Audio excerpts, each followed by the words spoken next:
come to this last panel, after which, as I said, there's going to be drinks and plenty of opportunity to network.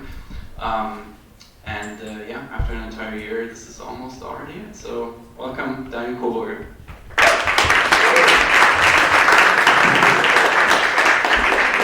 Thank you very much.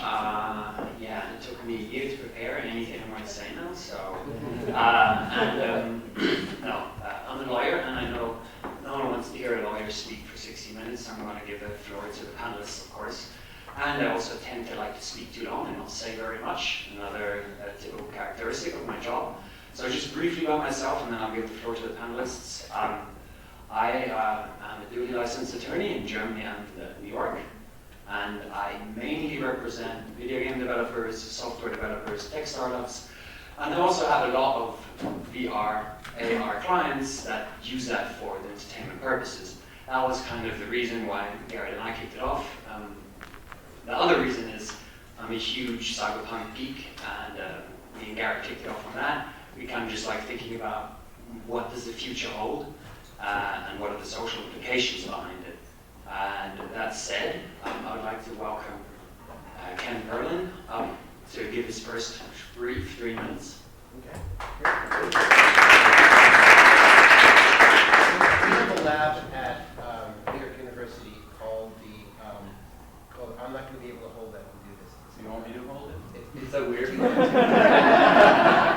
We're very close. Yeah. We will be after this. Yeah, all right. So we have a lab called the Future Reality Lab, and a lot of what we do there was inspired by visionaries like Steve Feiner, who's been right for decades, and also reading this book, Rainbow's End by Werner Vinge, which he wrote in 2006, where he basically said at some point everybody's going to have these wearables, and they're going to throw on these wearables, and as Steve says, we're not even going to think about it. They're going to be really cheap, they're going to have high resolution for each eye. We're just going to take it for granted that we can wear these things, and then at that point, we're just going to be hanging out in what will seem like normal reality, except that there'll be things in that reality that will be part of the built world, creatures, objects, etc. So for example, in the future, if I want to explain an idea to you, I should just be able to draw it. And the fact that I drew it means it will figure out where it is in the world and what it does. And for example, if I happen to be interested in dinosaurs. So if I want to draw a dinosaur, the dinosaur knows that it's on a table, maybe it knows that there's a yummy plant that it wants to eat. And all of these things will be normal. They won't be strange, weird things in the future. And I think kids are going to grow up in a world where they will think of it as basically Harry Potter meets Harold the Purple Crayon. That's going to be regular reality to them. And when you think about the possibilities for this, this means that anything that I draw should be part of a visual language. And the fact that I drew it means it should come to life. So any idea that I have, I should be able to express to you casually, visually, in the middle of conversation. I should be able to combine ideas together. So let's say we say, oh, I want to explain to you about the relationship between electricity and light, or I want to explain to you something crazy like the relationship between the energy produced by a pendulum and light. It doesn't really matter what it is. The important thing is that putting all these things together, we have a language. And the reason this is important is that little kids, when they're exposed to possibilities of language, they pick that up and they create power with it. And I think the most positive thing we can do with how we handle the fact that, as Steve very nicely pointed out, we are going to have these ubiquitous wearables and they're going to be cheap and they're everywhere, is we can make a world that's a positive world, that's better than the world we have, hopefully, because we will have better communication. And that's my message that I'm going to start off the panel with. Thank you.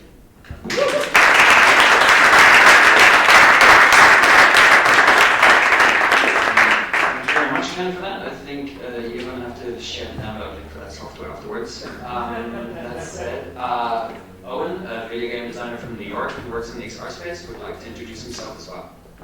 Hey, hello everyone. So unfortunately I did have a video, but that was on a computer which recently died, so teach me to not have backups. So I'll just speak very briefly and we can move on. So my background is as a video game and XR developer in New York. I've been working on a number of different projects. Some of that includes exploring the intersection of VR in theater, exploring how if we bring actors and we bring the audience into VR, what can we do there that enables us to explore new kinds of performance or new ways of altering performance that we can't do with traditional theater. So for example, exploring scale, exploring changing of sets or costumes, or bringing in of different kinds of diegetic elements that would be very difficult to do in a normal theater space. In fact, some of this work I actually did with Ken and the wonderful students at his Future Reality Lab. Additionally, I have been teaching at NYU, working with students there, exploring the future of augmented reality. And currently, I am working on exploring intersections of science and art and augmented reality to see how you can use genetics and teach people about genetics through the growing of plants to transform the physical world around us with digital creations. Since Ken had such a hopeful and interesting message going into the beginning, I figure I'll add a little commentary on my own about what I see for the potential of AR in the video game space. And that is that AR video games are something that are really about communication between people, like with many kinds of art forms, and have a great potential to bring people together. I think you saw a lot of that in what was very interesting about the explosion of Pokemon Go that happened a number of years ago. And as we see the rise of AR technologies and the increasing accessibility of them, the potential to seamlessly integrate these systems of play into our own world has the power to really connect people and bring them together in ways that I don't think we can really understand when we just see these traditional games stuck in screens. We don't yet truly comprehend what will be when they explode out into the real world. And I find that tremendously exciting. Thank you.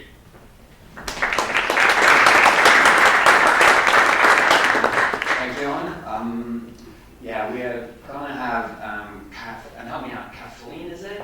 Okay, it's an untypical German name, so that's the very charming presentation and introduction. I'm sorry, please. The floor is yours. Yeah, that's true. It's an Irish name, but with a German last name, Kathleen Schroeter. For the Germans, Kathleen Schröter. Hi. I'm from the Fraunhofer Heinrich Institute. Who has ever heard of Fraunhofer? Are these the Germans? No, Chris, I know. And Michael, you know. I have been on a panel. So what do you know about Fraunhofer? MP3. Yes. Yes, we are. So the Fraunhofer Association is the biggest research association dedicated to applied research in Europe. And we have 25,000 people working with us at 72 institutes, all dedicated to research. I always say the 25,000 people are 90% are nerds, non-emotional responding dudes.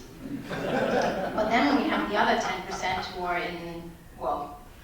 in a lot of management positions, and the geeks. So there's a geek. This is Kim Mahler. So he's one of our scientists here now in New York. Well, the thing is, the geeks can talk. They don't need me. I am running the corporate communications office in Berlin, and I'm the head of marketing for Video and Wireless. So our institute is dedicated to telecommunication technologies. And a couple of those things are also dedicated to virtual reality. So in my daily work, I'm heading the 3IT, the Innovation Center for Immersive Imaging Technologies. It used to be the 3D Innovation Center. I didn't have to explain what that was. But now we do more than 3D. We do HFR, HDR, 4K, 8K, higher resolution is everything that we love, and virtual reality and 360 video. So we have 4 different technologies that are touching the base of virtual reality, and that is a 360 camera with a seamless stitching image, and I think it was it Michael or Thomas was it who talked about the stitching artifacts. So with our camera you don't have that. And then we have something that's called volumetric video. And there's only one other big company in the world who is doing that. This is Microsoft with their HoloLens. To have images for the HoloLens, like dynamic objects, you have to capture people. by putting them in the middle and have a lot of cameras around that. So this is called volumetric video, and we do that in Berlin, and we have now a commercial site. And then there is another thing called the MPEG OMAF. Have you heard of MPEG? This is the standardization body.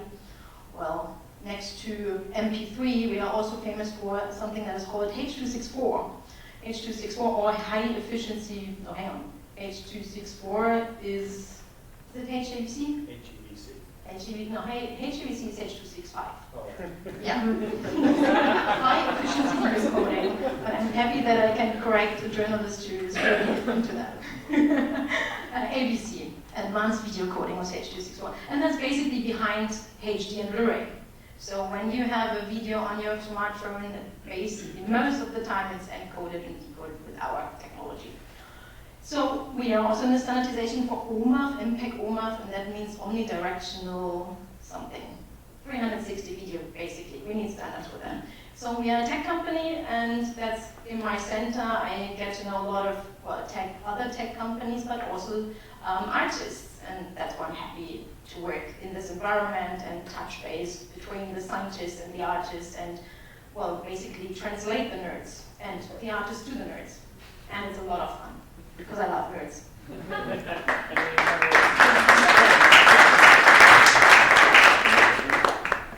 Thank you so much, Kathleen. Just before I introduce the last panelist, a brief question. Who in the room missed the keynote? Anyone missed the keynote? Okay, Caitlin, it's your job to just give a brief introduction. Through the power of my mind. So yeah, just give, come on here, give the people that missed your keynote, and yeah, just 5 minutes short. We'll have coffee later. So I think most people then sort of understand the context of my work. I'm thrilled to be part of this panel too, and I think the only thing I'd add, apart from being like so excited to be part of a steampunk imagined panel, and part of the panel in front of this giant research unit, I think the one thing I was thinking about during the last panel, and that I just wanted to stress as a part of the kind of things I do, is just to remind people that there's actually quite a long and developed experimental tradition now that you won't have heard of. So, and I think it's sort of a little bit separate than ILIA thinking there are contemporary projects right now seeking interlocutors and funding, on the festival circuit or things using new technologies. But I was kind of reminded from that story of, HTML and, kind of those early days of story space and link node and early data viz. And there were a lot of early stuff that can never be monetized. Poetry, weird little films, horrible AR, but that teaches you a little bit of something. VR experiments that were way too long. I have like a 2-hour novel VR one time that I'm never going to show you, but I learned a great deal from it. So just to be mindful that as we go forward, to the fact that this isn't about saying we need to find funders for all these projects. It's about saying we probably have, probably further back, but I'm going to say with some certainty around a 40-year history. But I think, and then you look at cognate practices, different kinds of experimental writing, as I kind of alluded to earlier. But even in the context of early AR, early VR, we've got kind of like that steampunk edge. We've got things to which we can return. Okay, great. Thank you so much. I would ask all the panelists for the second panel to take a seat, and then we can kick it off. I hope Eric will give us a couple of minutes extra because, okay, great.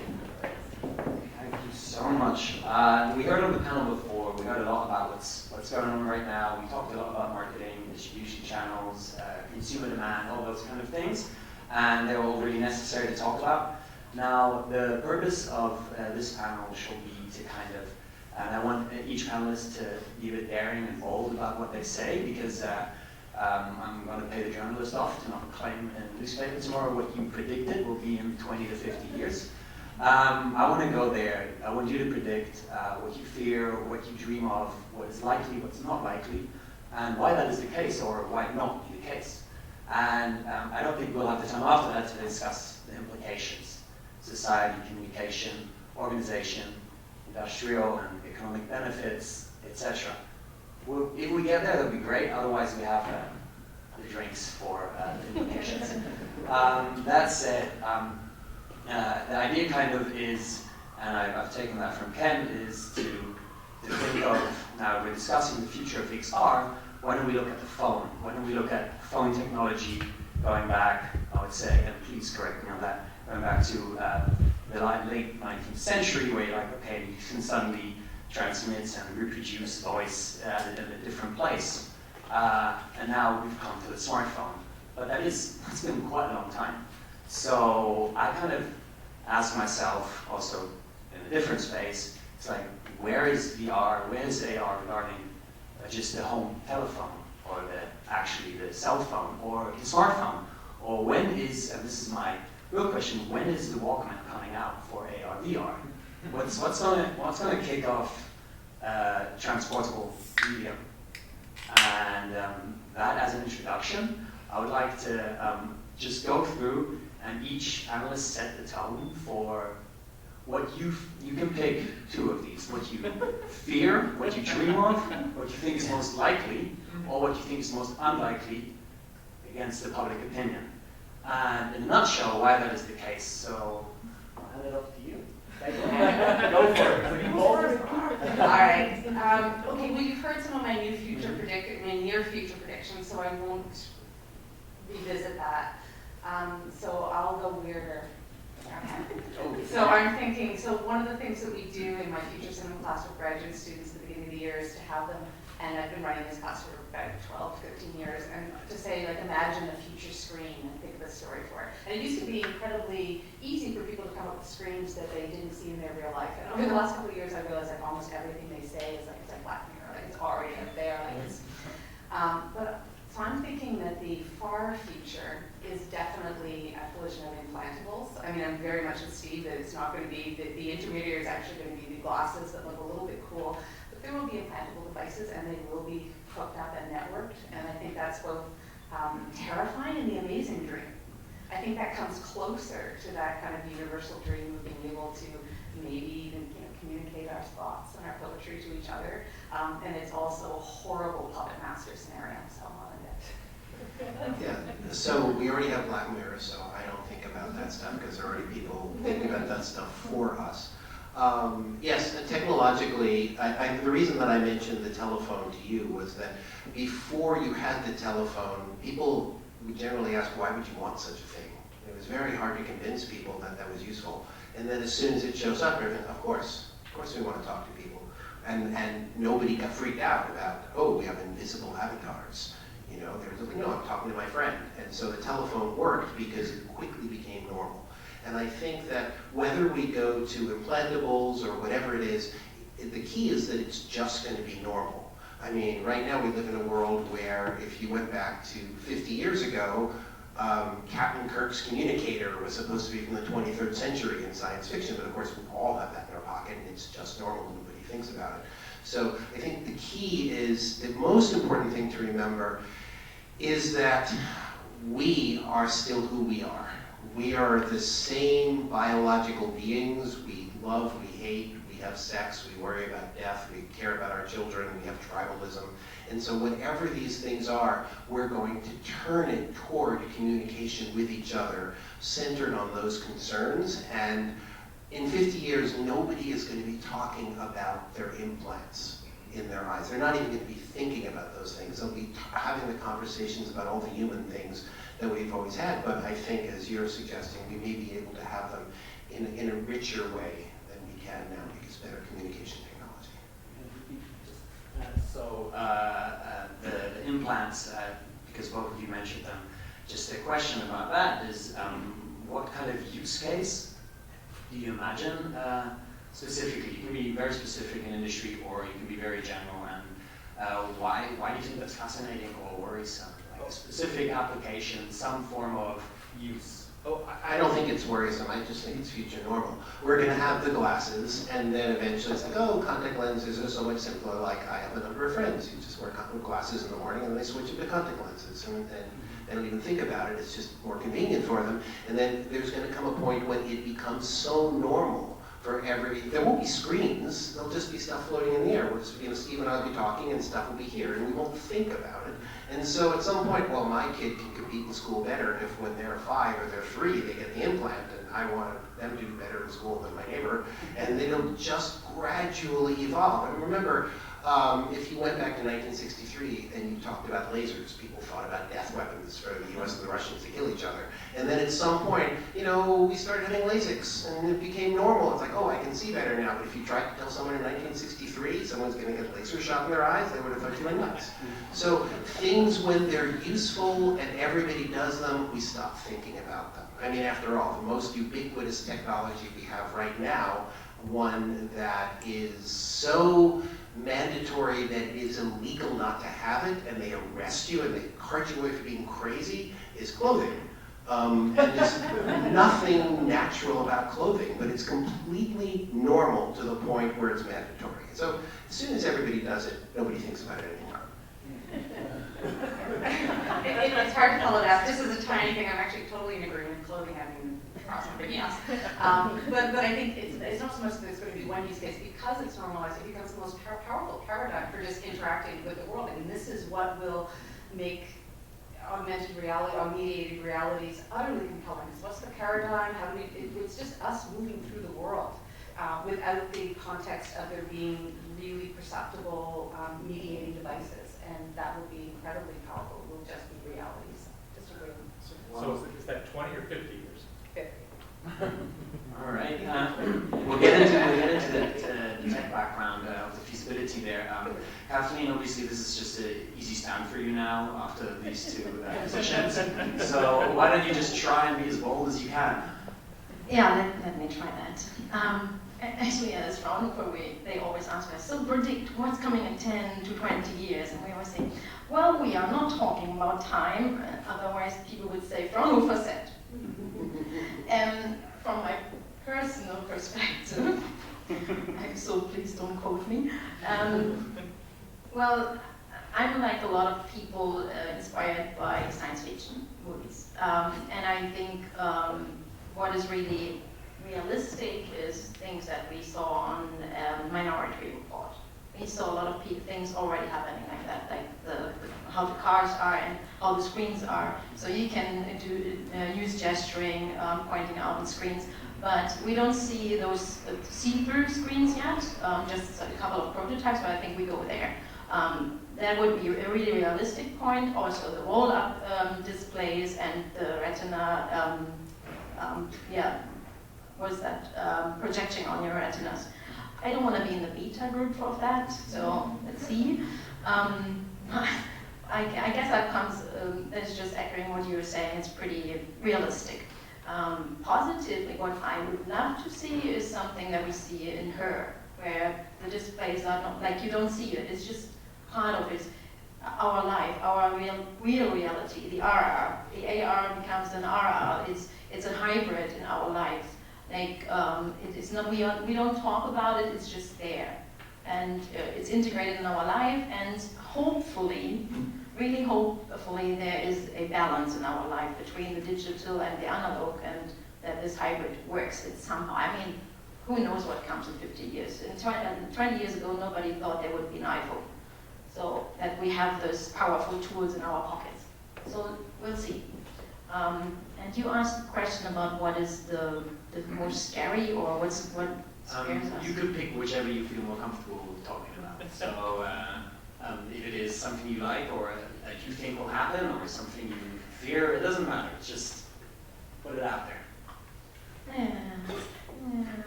Maybe I need that for later. So on you. I'm a bit like not scared, but worried that technology is used in a way that, like when you see the kids nowadays in China, for instance, when they talk with each other, they don't talk. They have their phones in front of them, and they sit opposite of each other and talk with their phones. So they type in and they type a smiley, and then they smile at their phone instead of their friends. But it's a communication. And then they have augmented reality, they have Pokemon Go, and they walk around like this. But when I give presentations, I sometimes show this picture of addictions, where you show addiction of cocaine, alcohol, something even worse than cocaine, and Pokemon Go. And the before and after picture. And the after pictures of all the drugs are extreme, right? You see, like, oh, they look sick. Or the guy who used Pokemon Go is a really fat person, and after using Pokemon Go, became a really fit person. Well, he was walking around, and he was this kid, being in his basement and just playing video games, and then there's Pokemon Go, and he goes out and meets people and breathes fresh air. So I hope the future looks much more like that. I mean, obviously in a more sophisticated way, that because Pokemon Go is already 10 years old when you look at the technology, but anyways, it might be something that's integrated, and I'm really looking forward to that, and that we get a sense of how much digital communication we integrate in our lives, and how do we educate the kids. I think you're pointing something very valuable out there. What's the trade-off? And I think we'll get into that as well, and also into why was Pokemon Go not the Walkman. So, Owen, why don't you just, whatever you like, if it's what you think will happen most likely, or what you don't want to have happen, and why that is the case, just in a nutshell, please. So what excites me a lot about the future of augmented reality gets back to something that Caitlin actually brought up in her keynote regarding the evolution of interaction, and how, as we see augmented reality advance, interfaces are becoming increasingly more accessible and increasingly more mimetic. And coming from my own experience in video games, one of the things that is a real barrier to people getting into this medium is the fact that you need these really expensive consoles, you need these expensive TVs, you have this controller that has 50,000 buttons on it and a million joysticks, and people look at it and they have no idea how they can possibly interact with this thing. And consequently, that pushes a lot of people away.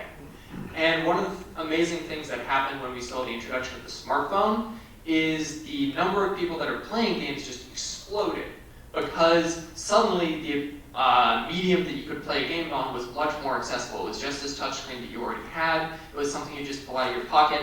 It's something that you can interact with at any time.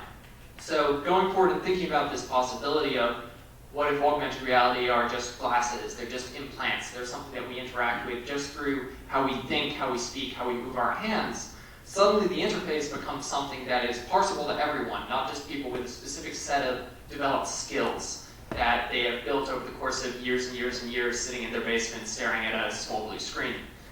And consequently, with this total ubiquity and ease of access, it means that interaction between people can become something that is, can integrate whatever is the perfect media to enhance that particular moment, to do exactly what it is that you want to do with these friends or your loved ones or this person that you just met, whether that be playing games, watching a movie, listening to music, or any other kind of thing, that all of these things become accessible instantaneously and are at an equal level of accessibility across all different kinds of people. There's no confusion or barrier.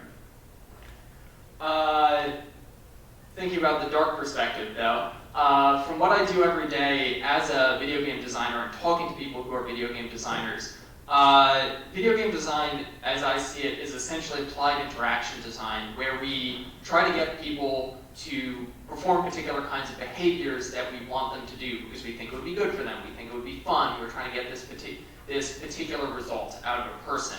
And certainly in an area of ubiquitous AR, you can see how that could be applied for nefarious ends.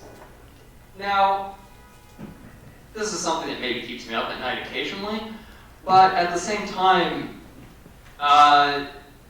despite a certain amount of perception, rightly so, that video games are filled with programmers and just technology nerds that just stare at computers all day and program, a lot of the people that work in the design are also coming from these humanities backgrounds. They're coming from arts, they're coming from theater. Lots of people that work in video games have backgrounds in philosophy, so these are the kinds of things that they think about. My own background is in English literature, so I'm very pleased to not be the only person with a humanities background sitting on a panel up here. So there's definitely people that are concerned about this kind of thing. I'm by no means the only person that's thinking about it, and there is a lot of thought, even today when we're designing these systems, about how you can be ethical with these. How are we not trying to just manipulate people to cause them to play our game for forever, to try and get money out of them? And consequently, I think that is a tradition that will continue to persist into the development of augmented reality.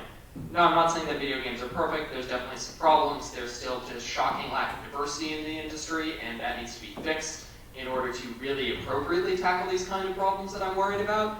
But I don't think it's totally doom and gloom either. Well, thank you. You wanted to say something to this? Just a tiny, in fact, actually, you said some of the things so beautifully that I was going to say. The one thing just before we leave this question, because sometimes we talk about the future as if it's already a runway train. You know, those of you in the middle of it, like it's clearly hurtling somewhere, and where do you see that end point? And thinking that, reminded that great Balsamo quotation, and probably others, that you know, the future is not created in our labs, it's created in our imagination. So I really throw that back out, that it depends where it goes, where the people in this room, what do you want? What are you fighting for? And what kind of experiences are you willing to invest in and purchase? And what are your dreams and fears? And I think that will go a long way to figuring out where we end up. Yeah. Thank you. You also wanted to know, I will be the last to this question. Please, you have the stage. I just wanted to add something because when you said philosophers, like, a lot of professionals, a lot of people understand that when we want to be innovative and stay innovative, we have to work together in an interdisciplinarity approach. So when you see a lot of articles about that saying technologists have to work with philosophers because there is an ethical part about AI, like what do we do with the data, bias, like all this unconscious bias, etc.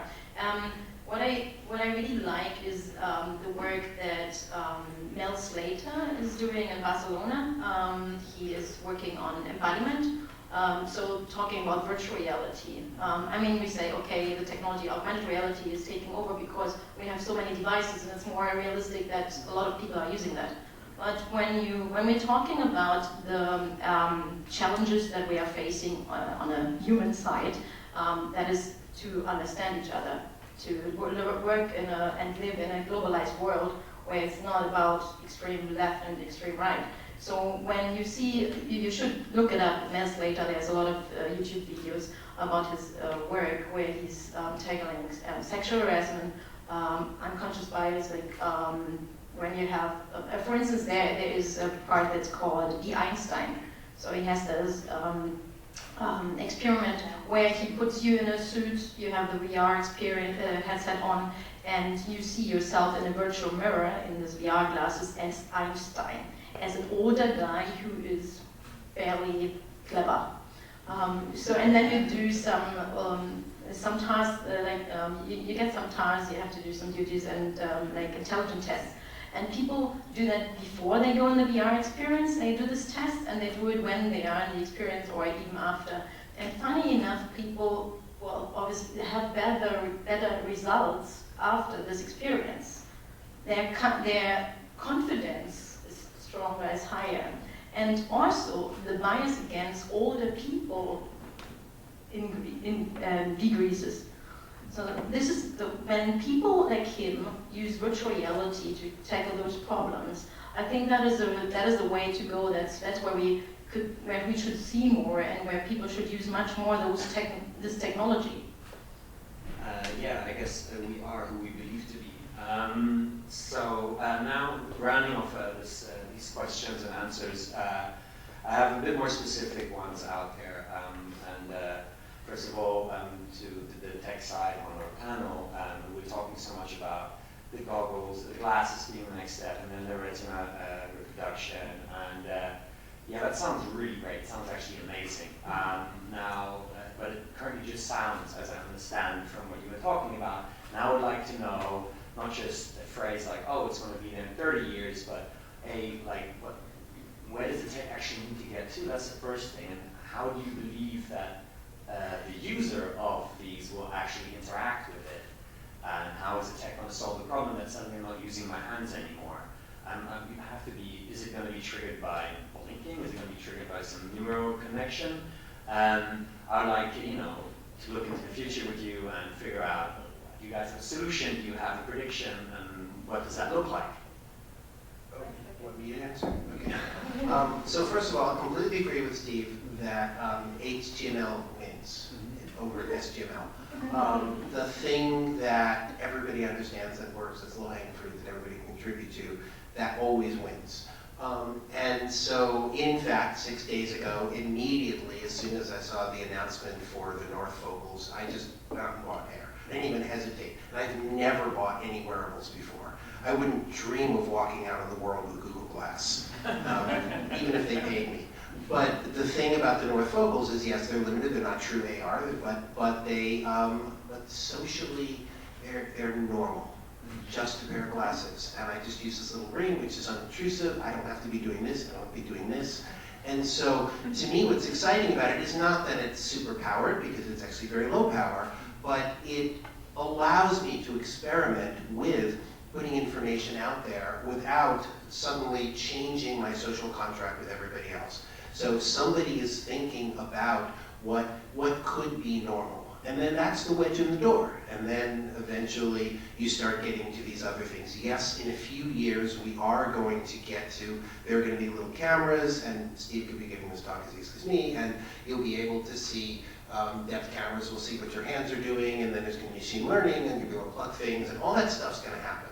But it's not going to happen because, oh, isn't it cool to make that technology? It's going to happen because people have things they want to do. And so we have to be building up from people understanding what is it that's interesting and good about this. And then as Moore's Law kicks in and the technology kicks in, we'll have reasons to be doing these things. I mean, after all, the very first television, you know, I mean, the first time Lucille Ball was on television was in 1947. It was a really tiny little thing. But it had to start somewhere and build that idea, like, I want that, and then they started making it better. You want to say something to that? Or, I mean, I think when it comes to technology, we have to address the design. For instance, when you say Google Glasses, nobody liked Google Glasses because the people who are wearing the glasses are weird to the people who are not wearing the glasses. Sergey Brin liked it. Okay, then put it on the market. So we have to address that right now. A lot of things are bulky and heavy, and just because the technology is not there yet. But actually, it's also because the designers are just not looking into the nice parts of it. Like, what do people want to wear that? Not only because they have, like, there's a purpose for the glasses, but a lot of people just don't wear the glasses, especially in VR, because someone else's just had them on and it's sweaty and it ruins my hairstyle. So a lot of people say, no, thank you. And also Google Glasses, no, thank you, because those people are creepy who are walking around. So that has to be taken in consideration when we design technology. And just to piggyback on that though, so part of it is like the accidental glass wall. Like nobody knew. Like somebody, you know, who could know? Everybody could know if they asked people. But there's also the active. Like I remember a lot of those really early concept videos of a number of glass rooms where they will remain nameless. But the concept video was precisely around privacy violations.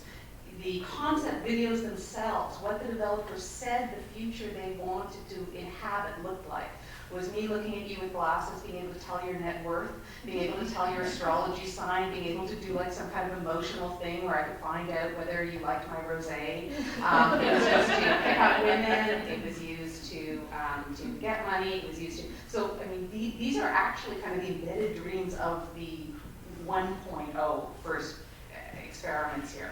So I think it's always useful to kind of remember that the future has us in it with all of our problems, and that we need wide scale, lots of people involved in this development to not end up with another Google Glass. So I hope the ordinary stuff is actually much cooler. But that's also, just to go back a little bit to the keynote, this is also why it's interesting to have some kind of rights over the images people take of us and how they are distributed. And this is something that we still have not worked out. Thank you. So going from, I actually have a question for Owen and for Caitlin directly. Now we talked a bit about the tech and about the design behind it. There's also, we talked about it on the other panel, the content question. And I think, I'm not sure who alluded to it, that there's this, I think it was from the audience, there's this assumption out there that, oh great, we have all this different content, television, data, games, and all we're going to do is you're just going to use the concept and slap it into virtual or augmented reality. And I've only played one game so far where I said, oh my goodness, I could not play this on a computer normally. I have to have VR for it, and it's fascinating. So, well, could you give me an understanding for how far are you along with that question, and how is that going to be solved in the future? Out of curiosity, what was this game that you played? Because I'm a video game developer, and many of these games I play, I would rather just play this on my TV. Why am I putting this headset on my head? Thumper. Have you played Thumper? Oh, Thumper. Oh, come on, man. No. So Thumper's an interesting case. Sorry, now I'm gonna just nerd out really hard here. For those that don't know, Thumper is this game that it's a rhythm game where you're trying to get in sync with the beat, and you're provided a number of challenges to do with this beat. The game is just constantly throwing just intense audio-visual experience at you. It's supposed to be totally overwhelming. And it was developed for traditional TV and then was transitioned into a VR platform so that it had this completely overwhelming, all-encompassing field of view, and that really works extremely well for the game. The thing about it as a VR experience is that the only aspect of VR it's really leveraging is just the fact that your vision is totally encompassed. You're still using this controller. Really, it's no different except for your total shut-inness with the game from what the experience you're having on the TV is. And in my opinion about if we're going to see these kinds of experiences, augmented reality, really become mainstream, I think you need to move away from this headset and the controller because it's still causing a significant barrier to entry for a lot of these people. I think once you get to that level that it's just glasses that you slip on, then you're more likely to see interaction from that. So, Caitlin, do you, from your experience, how far are you along with just generating a new form of content, and how would that look like a entirely new form of content for, be it for arts, be it for movies, be it for video games? Yeah, I think, well, I don't disagree that the democratization of technology and people adapting, I think that's something that's urgent for now. But I also think it's really interesting, I think for those of us lucky enough to work in research labs, I think there's also a responsibility to imagine forms that are not going to be democratized. I think some of the most interesting work that I've done, like really, 10 people could see it in the lab at a time when we had our IS-900 tracker. I still think when you think about like VR experiences that are worthwhile, they're still, high-end room scale, horror, jump scares, to be popular now, they won't be popular for everyone. But if you think about kind of the poetics of that, what do those kinds of experiences that cannot take place outside of an immersive, what do those have in common? We can start to get at the reasons why we'd be creating compelling content. I alluded this, and I think we can learn from horror, from surprise, I think there are also some accidental things that are part of the conventions of working in, particularly AR, because it was so debased for so long, like in terms of its video quality. I mean, I would have students shooting incredible high quality, and they'd come into the lab wanting to have 60 hanging. I mean, every film student's dream is to have an immersive room filled with 1,000 of their own moving images that are all accessible. And I'd be like, debase the quality, no, down. So it was really this funny moment of thinking how you can work with, low quality things and I think, as I said on my talk, the idea of haptics, of touch, I think there's something incredibly compelling of working with that. I think what I find to be, and I'm not alone in this, is a conventional reasoning, that what's powerful about something like augmented reality is that the physical world is co-constituent with the meaning. That this is part of the story, that the seat that I'm part of, that what I'm holding, the cold, that this becomes part of what we do. And I think there have been a lot of small experiments around that. I think there are a lot of successful pieces, particularly that involve touch, particularly that involve awe. I mean, we might have missed that moment now. I mean, I think it's harder to invoke, but I remember a decade ago, every time I would put, something that was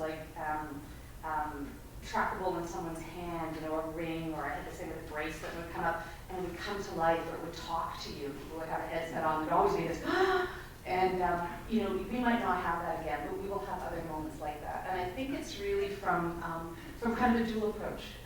What do people have in their pockets now? That's fantastic, and we need to have more interlocutors to the work. We need to have different kinds of digital literacies. But then also, if you have access to weird or expensive equipment, I think you have to. It's your responsibility, Steve. I'm looking at you. No, to use it in really kind of fringe ways alongside your mainstream funding. I mean, I think that there's a lot that a lab like mine wouldn't have existed. I think, I hope it's not indiscreet to say, I think if it hadn't been for Georgia Tech just being so incredibly moneyed, that they had the capacity to say, gee, I wonder why, you know, we could maybe help out this emerging art program in AR. And I think, yeah, so. Just to add on to that, I think, yeah, the power of AR to see something in the real world and that dialogue that we then have between this digital artifact and this real world surface is incredibly powerful in a way that you don't see with VR, just because VR is this entirely closed off. I go into VR, I enter this hermetically sealed digital world, and so it creates this very hard divide between what's going on in the digital world and what's going on in our own world. Whereas with AR, just inside my own experiments, and this is just using the phone before we're even getting to some of these really exciting, really amazing technologies. You put a digital object on a physical thing, or you change a physical thing in some way, and even when you take the phone away, when you're no longer using that augmented reality experience, you still remember what you saw. You look at that object differently. That experience is still lodged in your head, and you fundamentally don't see that thing and the world around you in the same way that you did before, because of this interplay between the virtual and the real. Briefly, Eric, what does Thomas say? I can't give you a time. I'll give you 10 minutes. We still have plenty of time. Okay, great. Yeah, drifting a bit away from the content and the tech, a bit more into Kathleen, the work that you do. I think many would be also interested. What does it mean to be at be the intermediary to the industry, to government funds, and how do you in your daily work utilize that, and where do you think are the weaknesses for developing new technology, and how should that change? I'm not quite sure if I understand the question. Okay. Weakness of That's what I was saying. I say a lot, and I don't really mean anything.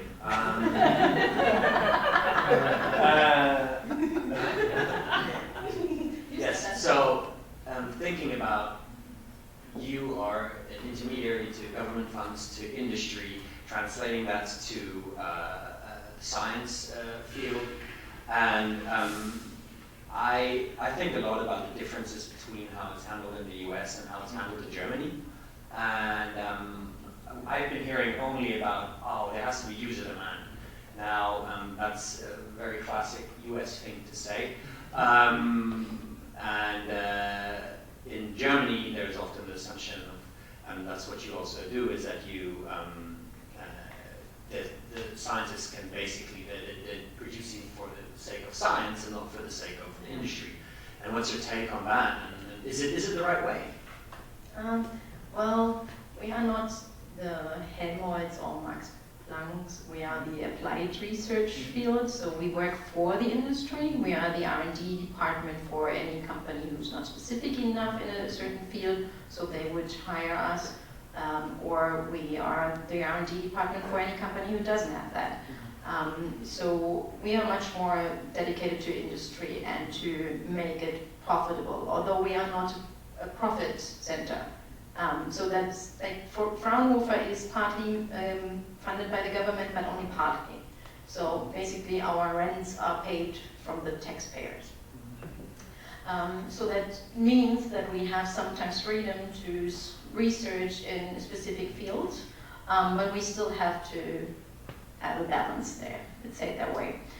So when it comes to public funded research, those projects always are with other companies and other research institutes or other, for instance, when we talk about virtual reality and medical applications, there is a project that we do that is funded by the German Ministry of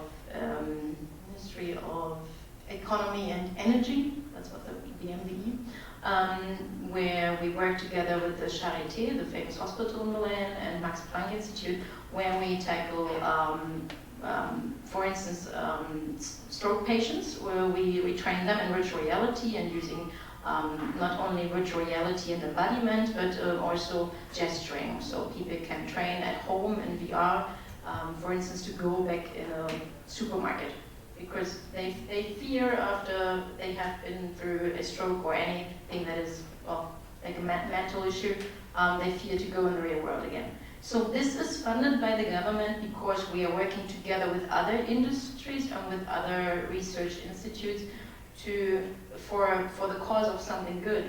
For instance, the German government is not funding a lot of media projects. When we hand in that, then we have to hand into Creative Europe, for instance. That's a program where a lot of European companies or a lot of German companies are handing in their proposals, but normally there's not much Fraunhofer involved, so it's hard. There's no right or wrong But there. saying that, I mean, there's one institute in America that is inspired by Fraunhofer's approach, and that is the manufacturing for photonics. That like Obama gave a lot of money to that. Thanks to him, they can do some research there. I think it was over $600 million. It is a good approach to say a couple of things that shouldn't be commercial. Like for the cause of something bigger, you can research like longer, but it still has to have a purpose. It's not that free. I see Ken has I just thought, as long as we're sitting up here, I was thinking we'd take a few minutes and talk about the future.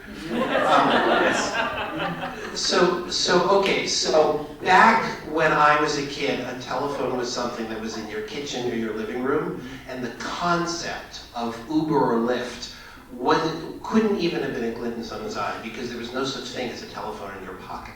And so we changed the means of distribution of technology, and all of a sudden entire new industries and ways of thinking about things. I stand on a street corner and I call somebody and they pick me up and they don't even know how to get there, and yet we get there anyway. And this entire infrastructure happened because we shifted the telephone to something that was stuck in my house, to something that's always with me.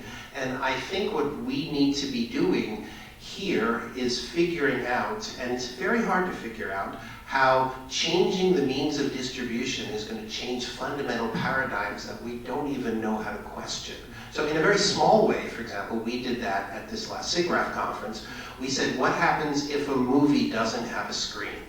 Like, you know, we're so used to, oh, a movie, there's a rectangle. We all sit there, we all look at the rectangle. So what we did is we handed everybody a Lenovo Mirage Solo, untethered, inside-out, room scale headset, and they all saw the same movie. They all saw it from their own perspective. People could see each other. We had everybody as an avatar in a shared world, and we showed it to 30 people at a time to thousands of people at the SIGGRAPH conference, and they all had this shared emotional experience where they were in the world of the movie. And it turned out people felt awe, because I'm in the world of the movie. And this was just a small step. All we asked was, what happens if a movie doesn't have to have a screen?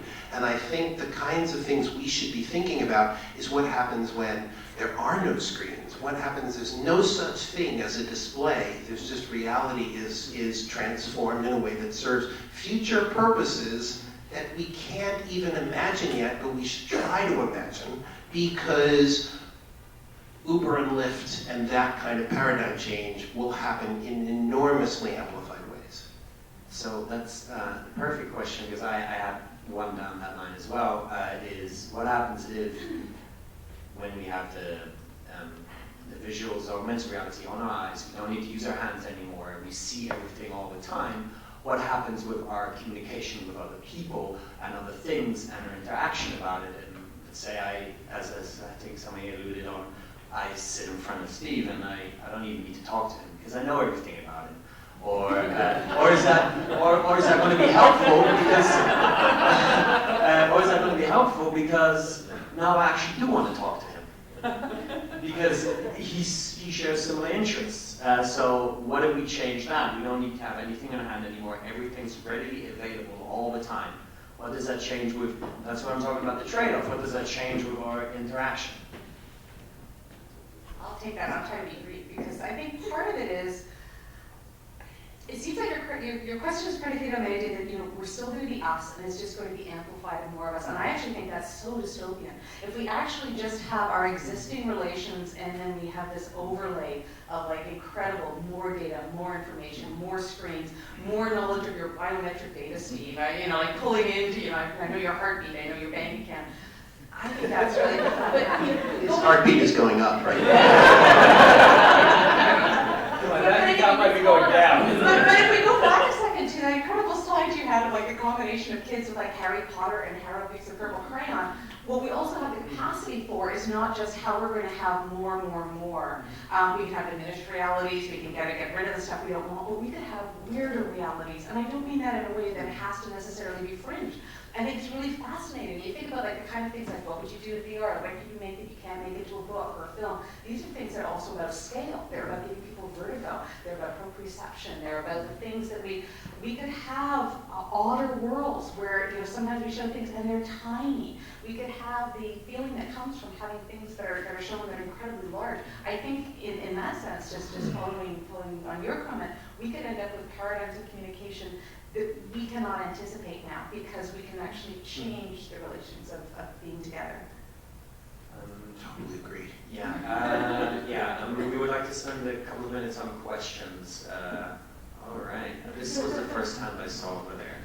So the question is about the business model of XR, right? The predominant business model right now is advertisement. Advertisement is obnoxious in AR or VR. So where do we go, right? This is going to work if people make money off it.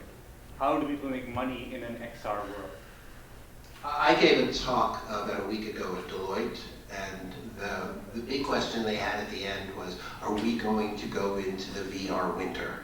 Everyone knows about the AI winter. Everybody loved AI in the 1980s, and then bad things happened, and then everyone had to wait 20 years, and then it came back with machine learning, and deep learning, et cetera.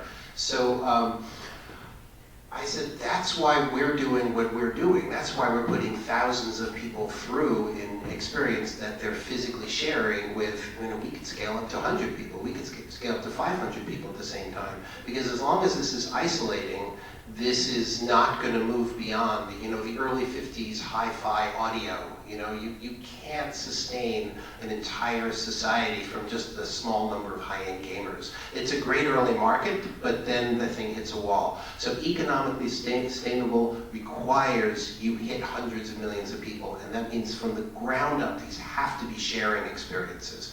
And just one data point, 1892, we got the kinetoscope. It was a novelty. 1895, we got the projector.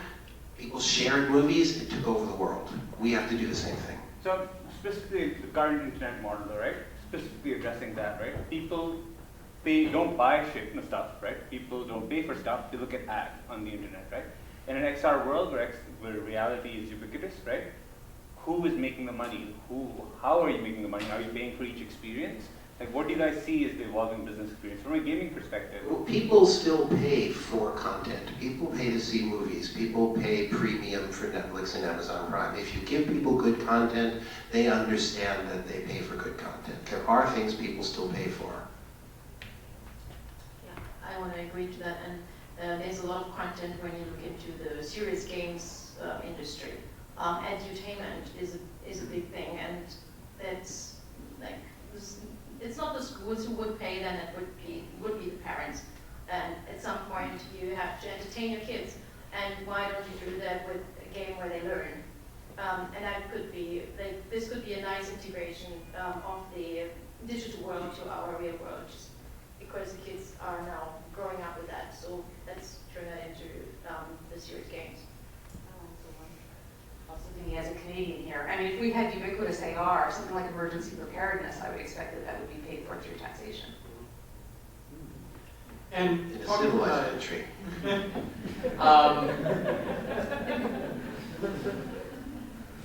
so I'm not totally sure by any means what that future payment model might look like, how someone's making money. I feel like with the current environment, before we're even getting into the XR, there is increasing awareness of the dangers of this data and the dangers of data concentration in the public.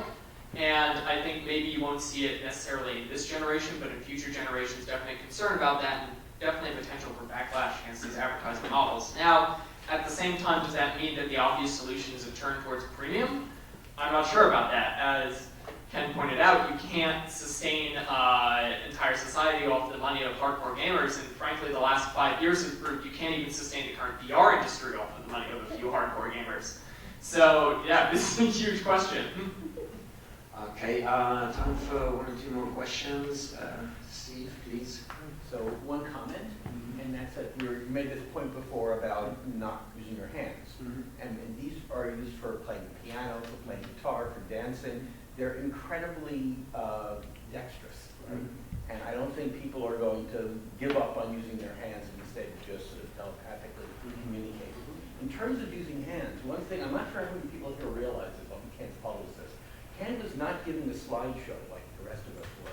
He was actually running an application by gesturing, admittedly with a very diminished device up over there in the form of a PC.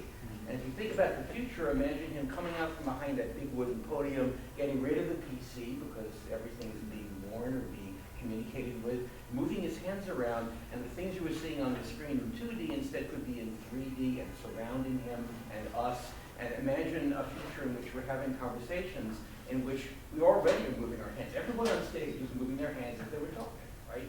And those hands could actually be sculpting some of the things that we were saying visually, auditorially, right? And not just your hands being used because that's how people move their hands around, but really being used as part of that conversation. So think about a future in which we really can do that. Maybe it'll be a very old, creaky Ken Perlin getting on stage, right? With the eyewear that we all really want. Everyone in the audience wears that eyewear. The question is how far in the future that's going to be. But what are the things that are beyond that, right? That we can't just see in a sort of fledgling form over here that are going to happen as the technology gets better. Yeah, could I have We're going to have to skip the last question and you get that answer. That's why I say thank you for the plug. I strongly, I was going to disagree with what you said, because in fact, when we have these like weird bricks in our hands, it's not that we're using our hands, it's that temporarily we are in a time in technology when we're not using our hands. And as Steve points out, our hands are far richer than what these things let us do. And we're going to actually go into what will seem like a golden age of finally getting our hands back, but having them integrated with the full power of computer-enhanced communication. So things are going to get a lot better when we get rid of these things. Great finishing there. Thank you so much.